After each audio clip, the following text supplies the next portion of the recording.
All right, that was a little bit of a digression, but the ideas were flowing.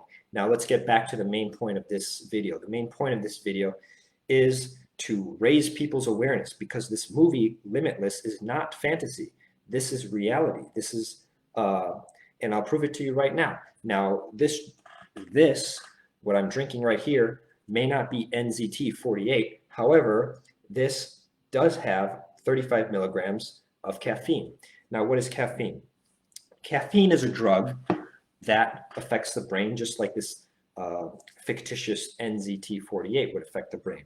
Now, everybody knows subjectively what that feels like, because everybody goes to Starbucks or some coffee chain in the morning and gets their morning coffee, and then they are like more productive. Or they've been studying for finals in college and they drink hella caffeine, or they, or whatever. Sometimes people use like stimulant drugs, and that helps them concentrate, right? So we know what that feels like. You get this burst of like focus and concentration and whatever.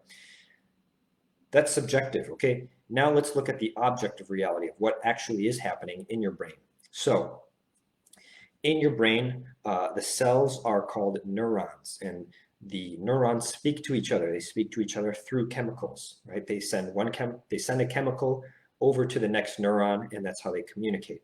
Now, it's in that channel between the neurons that's really crucial, okay? So let's say that let's say we have two neurons here, like 1 and 2, right? And one neuron has this receptor on it, okay? Now, there's a chemical in the brain called adenosine, right? Or adenosine, depends how you pronounce it. Let's say that this is your adenosine, okay? Now, this goes, if this chemical goes from neuron number 1 across the channel, also called the synapse, and it docks into that receptor of the belonging to the second neuron, then the message is successfully transferred. Okay, the message is transferred when that chemical comes over the channel and docks into the station. Okay, now adenosine, what happens is that makes you tired when that locks in. So caffeine comes along. You drink this caffeine. This is what the caffeine looks like in drug form, right? Caffeine is a molecule, comes over, and it sits. I gotta show contrast so you can see it. It sits in that station, so that when adenosine comes along and tries to dock into that station, it's blocked, right? Therefore, this is the drug that makes you feel tired, or not drug, but the chemical that's already in your body. So it cannot dock in, and that means you have a huge uptick in energy, right? So that should be enough to explain that our psychology comes down to our biology. And it's really weird to think about this, but if you watch that movie, right, this guy starts to he gets all of this focus, concentration, he finishes his book, and so people start telling him things like, "Whoa, you're a different person," which raises a question, right? So to some extent, we are our biology. Now, what does that mean? Like, if your brain changes, then you will change. But it depends how we're defining you, right? If we define you as like this static thing, then yeah, I guess it changes, right? Like if we say this marker, it's like this today, and then if tomorrow I like scratch out all these labels and it has no label tomorrow, then we could say, oh, the marker changed, right? But people are more like processes than things, right? We're not so much like markers. We're more like we are these ongoing chemical processes. So we're more like a baseball game, right? Can you say like a baseball game changed? Like, what do you mean? The baseball game is going on, like it's in motion constantly. It's like, the next batter, boom, hits a ball, and then the outfielders catch it, whatever, they throw it, and then there's an out, and then blah, blah, blah, and then a run is scored, and so baseball is not like it's not like a thing, it's more like a process.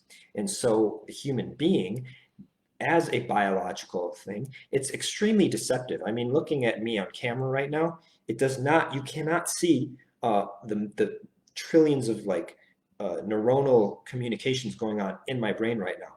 But they're actually going on, like they're there, it's happening, but it's not, you can't see it. And so what you're looking at and what you think is reality is just very, very far from it. Again, we only see with our eyes, ears, nose, mouth, ears. We only observe like a very, very small percentage of what's actually going on. And that's where we mess up. And that's where we get into this misconception of like, oh, right here, this guy, Robert, he's like a person, right? It's like this thing. And then when Robert dies or, we say passes on or whatever, right? It's like, then people feel this sense of loss because this thing is not there anymore, right? The marker was here one day and now the marker is gone the next day. And we're like, hold a funeral, put a little tombstone up, like that's the best we can do. Well, it starts with an incorrect understanding that this whole thing would have been resolved if from the get-go you understood that what you're looking at and what you call Robert is a process, a dynamic process with these chemicals going on. My nails are growing right now, my skin is regenerating, my heart is beating, everything is in motion, everything is in constant motion, right? And so to think like, oh, this is like a person, and then the person is here one day and dies the next. It's like, that falls extremely short. That's like the way a kindergartner would think about the world, you know? So come on, we need to step it up here, and we need to really understand that there is biology going on beneath the surface. All right, those are already a lot of, it's already a lot of good stuff, but I want to make a couple more points here. Let's block my adenosine receptors. That's going to bother me until I figure out what the pronunciation is. So let me look this up, adenosine, because the whatever is capitalized is going to tell you which syllable gets the emphasis.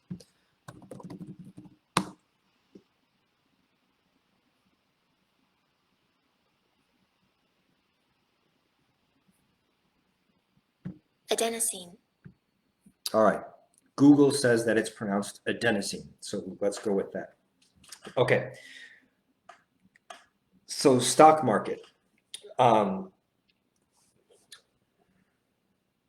in this movie, the character starts investing in the stock market, and he does very well because being able to access 100% of his brain and supposedly get this huge IQ, he then realizes, like he sees the patterns and he knows what stocks to invest in. Now, if you're not familiar with the stock market, buying a stock basically means you own a percentage of a company, right? So it's kind of weird to say that you own a company because, I mean, we kind of understand like I own this laptop I'm working on, or I own my car, or I own a house. But what does it even mean to own a company? Well, if you think about like a car, how a car could like, well, a car doesn't really go up. Car goes down in value. But if you buy something and then like some sort of object, let's say you buy like an antique car, and then all of a sudden like people want it more, right? Oh no, let's say toilet paper. Let's say you buy toilet paper and then all of a sudden like people want, like everybody is willing to pay more for it. Then that toilet paper that you bought for like $10, now you can sell it for like $20, right?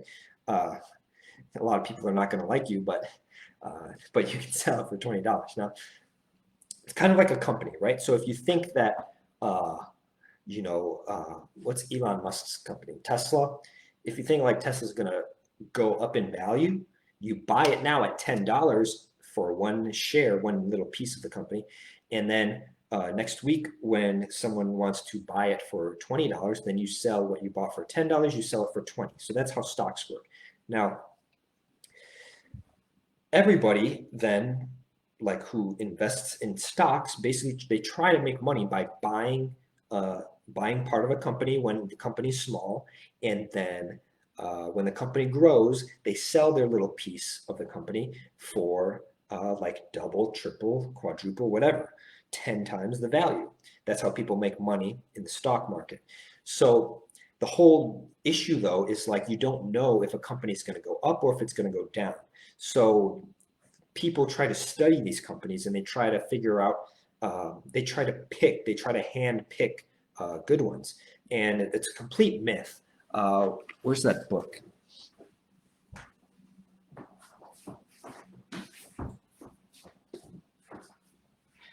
If you read this book by John Bogle, or if you study index funds, you will learn that no one knows how to handpick these stocks except for like Warren Buffett and these like rare investors. Okay, so Warren Buffett is one of the richest people on the planet, and the way that Warren Buffett earned his money was by studying and reading many hours a day.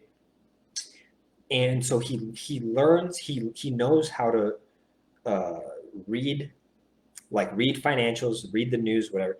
He knows how to predict which companies are going to do better and which will do worse. And then he chooses which companies to invest in. And by doing that, he has his company is called Berkshire Hathaway, and they own like any company you can think of. They own like a percentage, if not all of it. Like these big companies. If you go to Google and you just search like what does Berkshire Hathaway own, like they own so many companies, right? And Warren Buffett has selected these over time. Now, Warren Buffett is very intelligent. He's also very disciplined. He's also very logical, and he's also a bit of like a loner. You'll see this in documentaries. So he just kind of like goes in his office and just reads and studies, and then he makes very good investment decisions. Okay, so again, like this is nothing of fantasy. This is like reality. So what people need to realize is that when we watch a movie, like it's some of it, yeah, might defy physics, but we have to realize that our original understanding of reality was off. Like it was, if we watch this movie that's supposed to be fantasy and we're like, oh my gosh, what if the world was like that? Well, the world is like that. You just didn't realize it. So, all right, I think I made enough points for today because there's one more, but let's wrap up with this question. Okay. So the movie definitely raises this question of like, can you be smarter just because of like a drug? Right? Like it kind of throws a monkey wrench in things, or at least it challenges people's understanding of intelligence. So could intelligence, here's the question I want to raise, like, how could intelligence not be biological? How could intelligence not be biological? So when somebody is like smart and they like do these, like on a daily basis, they see things, they see patterns better, they have a better memory, better recall, they learn things faster. Like we want to just initially just say like, oh, that person's just smart, right? But that really begs the question, because to say that, oh, that person is smart really just describes like, well, it basically doesn't say anything, right? What you're basically saying when you call somebody smart is that you're saying that their pattern recognition, their memory recall, their problem solving abilities, etc., those abilities that person demonstrates, those are all just being caused by this one permanent trait called they're smart, right?